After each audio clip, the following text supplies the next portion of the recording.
ብዙ ጊዜ ሴቶች ሐሳቤን በግልጽ መናገር አለብኝ በሚል ስሜት ወይም ደግሞ በንዴት ወቅት በሚወረውሯቸው ቃላት በወንዶች ልብ ውስጥ የማይሽር ጠባሳ ሊጥሉ ይችላሉ።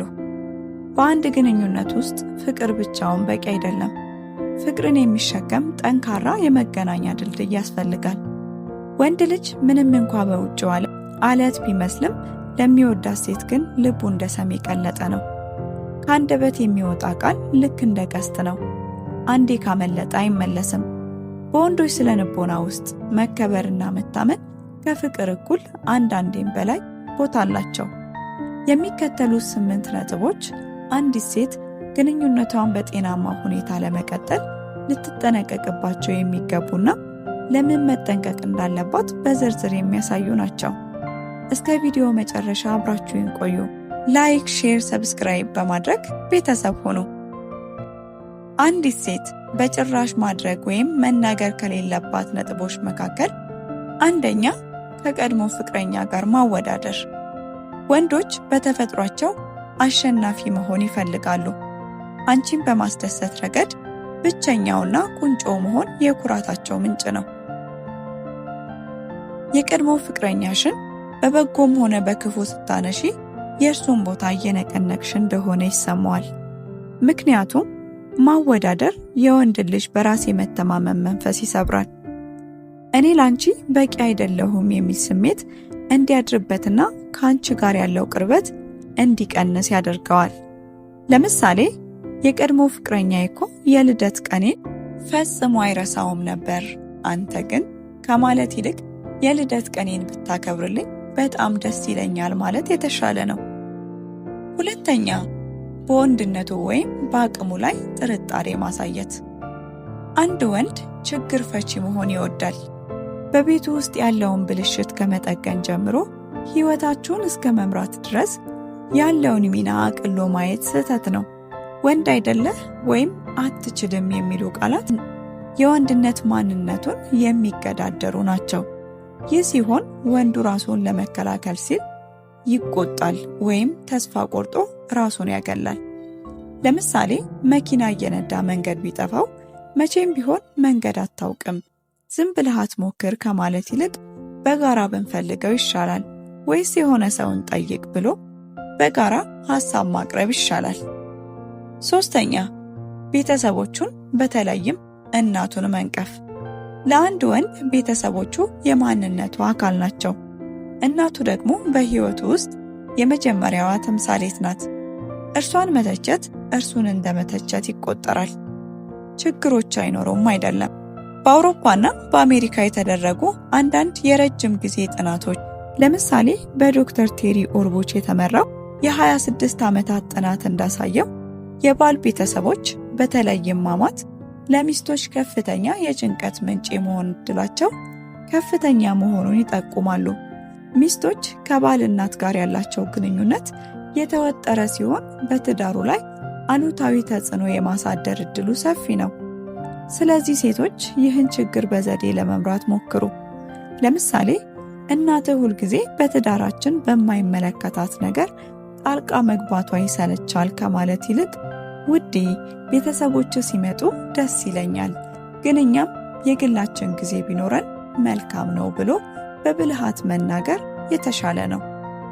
ለምናየው አሉታዊ ነገር ሁሉ አሉታዊ ምላሽ ከመስጠት መቆጠብ መልካም ነው። አራተኛ፣ በገቢውና በስራው ላይ ማላገጥ። ወንድ ልጅ ዋጋው የሚለካው በሚያቀርበው ወይም በሚያደርገው ነገር እንደሆነ በህብረተሰቡ ውስጥ ታንጾ ያድጋል። ስለዚህ ስለ ገቢው ዝቅ አድርጎ ማውራት ትልቁን ቁስሉን መንካት ነው። የገንዘብ አቅሙን መተቸት ለቤተሰቡ ያለውን ዋጋ እንደ ማሳነስ ይቆጠራል። በስራው ደስተኛ ባይሆን እንኳን ከአንቺ የሚጠብቀው ድጋፍን እንጂ ትችትን አይደለም። ለምሳሌ በዚህ ደሞዝ ምን ሊደረግ ነው ከማለት አሁን የምታደርገውን ጥረት አደንቃለሁ፣ ወደፊት ደግሞ የተሻለ ነገር እንደሚፈጠር አምናለሁ ማለት የእሱን ሞራል ይገነባል። አምስተኛ፣ የግል ሚስጥሮችሽን ለሶስተኛ ወገን አሳልፎ መስጠት። መተማመን የግንኙነት መሰረት ነው። አንድ ወንድ ደካማ ጎኑን ወይም ሚስጥሩን ላንቺ ከነገረሽ አምኖሻል፣ ራሱን አሳልፎ ሰጥቶሻል ማለት ነው። ስለዚህ አንቺም የነገረሽን ሚስጥር በመጠበቅና በማበረታታት ልትደግፊው ይገባል እንጂ ያንን ሚስጥር ለጓደኞችሽ ወይም ለቤተሰቦችሽ ስታወሪ የሰጠሽን ክብርና እምነት ረገጥሽው ማለት ነው። አንዴ እምነት ከጎደለ ደግሞ መልሶ መገንባትና እንደነበረ ማስተካከል ከባድ ነው። በዚህም ምክንያት ዳግም እንደበፊቱ ልቡን አይከፍትልሽም። ለምሳሌ እሱ ከስራ ስለመባረሩ ወይም ስለገጠመው ውድቀት ነግሮሽ ከሆነ አንቺ ግን ለጓደኛሽ አይዞሽ እሱም እኮ ስራ የለውም ብለሽ ብታወሪ እና እሱ ቢሰማው ትልቅ ክህደት እንደተፈጸመበት ይቆጥረዋል። ስለዚህ ጥንቃቄ አድርጊ። 6ኛ ህልሙንና ራዕዩን ማጣጣል።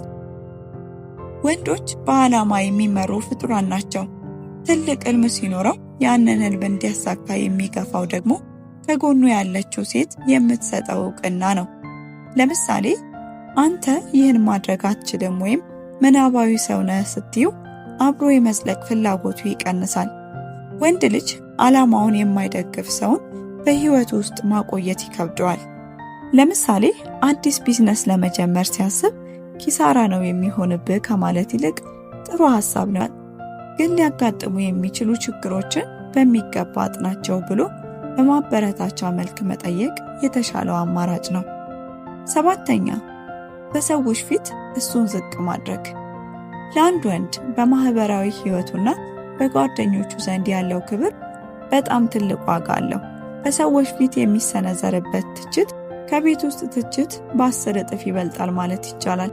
በጓደኞቹ ፊት ስታሳፍሪው ወይም ስታሸማቅቂው የኔ ደጋፊና ጠባቂ ብሎ ከሚያስባት ሴት ይልቅ እንደ ጠላት ማየት ይጀምራል። ይህ ድርጊት በጓደኞቹ ዘንድ ያለውን ግርማ የሚቀንስበት ስለሚመስለው በውስጡ ትልቅ ንዴትና ቂም ይፈጥራል። ለምሳሌ ጓደኞቹ ባሉበት እርሱ እኮ ምንም አያውቅም፣ እኔ ነኝ ሁሉንም ነገር የማደርገው ከማለት ይልቅ ቅሬታ ካለሽ እቤት ስትገቡ በግል ማውራት፣ በሰው ፊት ግን ጠንካራ ጎኑን ብቻ ማንሳት ብልህነት ነው።